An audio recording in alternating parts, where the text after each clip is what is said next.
Jadi segini aja Pak, ya turun ya. Gini, jadi kasusnya Mas Ageng Kiwi ini setelah kami pelajari, memang sangat erat dan sangat kental pelanggaran hukumnya, ya, yaitu melanggar hukum Undang-Undang ITE, karena memang kalimat-kalimat yang diucapkan seperti yang disampaikan Mas Ageng tadi setelah kami kaji, itu pelanggarannya pasal 27 ayat 3 Undang-Undang ITE, ya, di mana di situ sudah jelas ada ancaman hukumannya, baik hukuman penjara maupun denda. Halo Sobat Fakta Bang Pin, ketemu lagi dengan Bang Pin yang terus mengabarkan fakta viral seputar selebritas tanah air yang terus saja bikin berita, dan dengan berita mereka tetap eksis di ranah media. Perseteruan Tiara Marlin dan Ageng Kiwi memuncak dan memanas. Diduga settingan, ternyata Ageng Kiwi serius dengan menggandeng pengacara papan atas katanya, pengacara handal. Dia menjamin bahwa kali ini Tiara Marlin 1.000.000% akan masuk penjara jika dia disomasi tidak mengindahkan somasinya. Memang seperti biasa awalnya dilayangkan somasi oleh pengacaranya. Namun nantinya jika somasi itu tidak diindahkan oleh Tiara Marlin, maka terpaksa akan ditempuh jalur hukum. Artinya kali ini Tiara Marlin mendapatkan 3 laporan sekaligus. 3 laporan polisi. Pertama dari Haji Faisal, kemudian dari Emma Waroka, dan yang ketiga dari Ageng Kiwi yang dikatakan sahabatnya sendiri dari kubu Dodi Sudrajat, karena Ageng Kiwi dituduh ngontrak rumah padahal itu rumahnya sendiri, dan kemudian dituduh lagi tidak bayar selama 5 bulan. Padahal Ageng Kiwi mengatakan bahwa itu rumahnya sendiri, bukan rumah Tiara Marlin. Nah, bagaimanakah penjelasan dari pengacara Ageng Kiwi ini yang katanya pengacara papan atas dan tidak main-main untuk memenjarakan seseorang? Ya, langsung saja simak di Fakta Bang Pin. Like, subscribe, dan komennya ditunggu, dan jangan lupa selalu ada doa dalam setiap lentikan jarimu. Kalau enggak ya apa boleh buat, karena ini adalah sebuah pelanggaran pidana serius, tentu kami akan tindak lanjuti dengan laporan ke polisi. Kami sangat berharap bahwa dalam kasus seperti ini sebaiknya diselesaikan secara kekeluargaan. Di antara pelaku maupun calon pelapor ini apalagi sahabatan, ya, sehingga bisa ditempuh jalan damai. Cukup dengan yang bersangkutan minta maaf, lalu Mas Kiwi memaafkan, maka kasus ini bisa selesai, kita harapkan. Apalagi yang bersangkutan kan memang Mbak Tiara ini Muslim, ya, dimana kita nih semua umat Muslim, sebentar lagi kita akan masuk Ramadan. Kita tentu perlu meminta maaf kepada siapapun, termasuk kepada orang-orang yang kita tidak sengaja kita melakukan kesalahan. Apalagi ini ada unsur kesengajaan. Tentu mudah-mudahan Tiara di sana nanti bisa memahami masalah ini dan juga segera bisa menyelesaikan dengan datang atau menemui Mas Kiwi untuk meminta maaf, dan setelah itu kami yakin Mas Kiwi juga akan memberikan maaf, karena supaya kita puasa ini betul-betul sudah plong lah, ya, nggak ada masalah-masalah yang terkait dengan satu masalah atau satu perkara. Iya. Itu saya kira.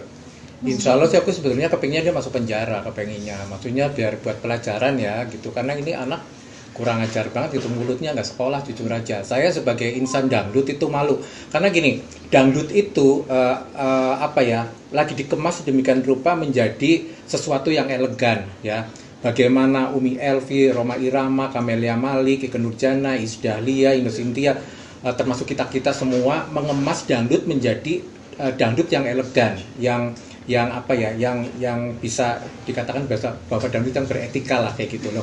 Ini kok dia ada artis dangdut muncul yang nggak ngerti dari negeri antah berantah mana, tiba-tiba ngomong bahwa dirinya penyanyi dangdut tidak beretika. Saya sebagai orang insan dangdut tuh malu kayak gitu loh. Apalagi nyerang kita gitu. Sebetulnya kalau saya boleh jujur harus masukin penjara, karena di kasus saya ini itu udah undang-undangnya udah jelas banget ya, Pak Didi ya. Pelanggarannya udah jelas banget, undang IT dah.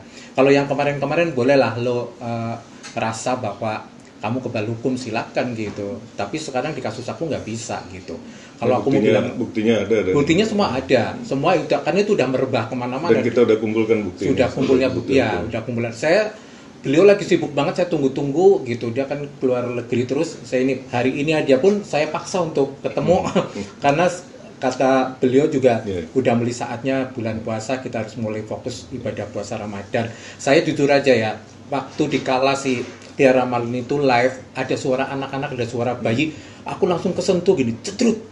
Aduh, kalau anak ini masuk hukuman kayak apa ya? Maksudnya masih punya anak kecil yang masih butuh perhatian dari emaknya gitu, nggak tahu. Apa ini anak sengaja kali ya, setiap live itu pasti bawa anak kecil gitu loh. Memang nggak dibawa sih, tapi suaranya itu terdengar sehingga membuat kita jadi iba lagi. Boleh nggak boleh mas? Itu kan eksploitasi anak ya di situ kayak gitu. Mas Ageng, tapi kan sebelumnya antara Mas Ageng sama Mbak Tiara itu saling mengenal gitu kan. Sempat nggak sih komunikasi dulu atau ngobrol atau telepon gitu sebelum akhirnya memutuskan untuk melakukan somasi hari ini? Komunikasi belum?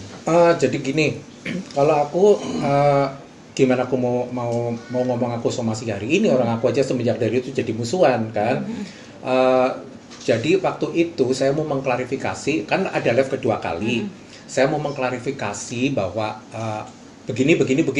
Tahu-tahu dia tuh nyentil malah kayak orang kesurupan gitu loh. Di live juga ini? Iya di live juga, ini kan udah beredar gitu. Saya kan nggak bisa nge-save, tapi justru yang memberikan informasi adalah para netizen semua. Saya ngucapin terima kasih sekali sama netizen, karena dengan adanya dia memberikan laporan, aku jadi tahu apa yang disampaikan oleh si Tiara Marlin ini, kayak gitu loh. Dia ngamuk-ngamuk kayak orang kesurupan, bahwa meyakinkan bahwa rumah itu rumahnya kan stres. Coba stres nggak coba sih? Saya tahu persis kalau itu tuh. rumahnya rumah Mas Kiwi. Iya. Karena saya bergaul sama Mas Kiwi udah lama. Saya tahu waktu Mas Kiwi zaman itu mengumpulkan uang untuk beli rumah itu, dan saya sering kali datang ke rumah itu.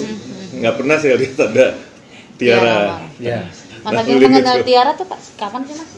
Aku tuh kenal Tiara itu di tempatnya Dedi Sudrajat. Berarti di yang tadi 40 bilang hari. 40 hari. Ya. Nah Mas Ageng Kiwi beli rumah itu tahun berapa? Aku tahun 2000-an dia Mas ya. Tahun 2000. Jadi aku nyenggol di Persik ya. Nih sorry. Dewi itu sering main ke rumahku di tahun 2008. Aku 2008 ke sana. Nah, Mas Didi 2008 ke rumahku. Oke. Dewi Persik sering main ke rumah, bahkan suka nginep di rumah. Dan bukan Dewi doang lah, termasuk ada teman-teman yang lain. Hampir semua artis main ke rumahku kayak gitu. Dan mereka tahu itu adalah rumahku. Makanya begitu ada kasus ini, semua artis pada DM semuanya, termasuk Fiona, sampai Fionanya Eko Patrio sampai, Kak kenapa sih Kak, gue kan tahu banget rumah itu kayak apa, kayak gitu ya. Semua teman-teman Berarti tuh mustahil ya kalau Tiara mustahil, yang ya, membeli, mustahil. karena Mas Iya. Ageng beli tahun Iya, jadi 2000-an. Oke. aku beli rumah itu ya Mas, perjuangannya tuh luar biasa ya. Sebagai penyanyi cowok itu kan nggak gampang itu hidup di Jakarta itu susah banget, susah payah lah. Kita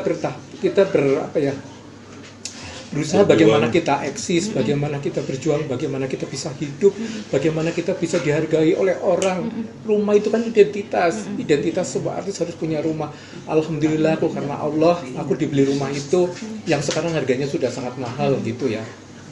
Ya aku jadi nyeseknya karena kok ada ya orang yang mengakui gitu loh. Terus dengan gampangnya mulutnya asal jeplak, asal bocor kayak gitu tanpa melihat bahwa yang disentuh itu siapa.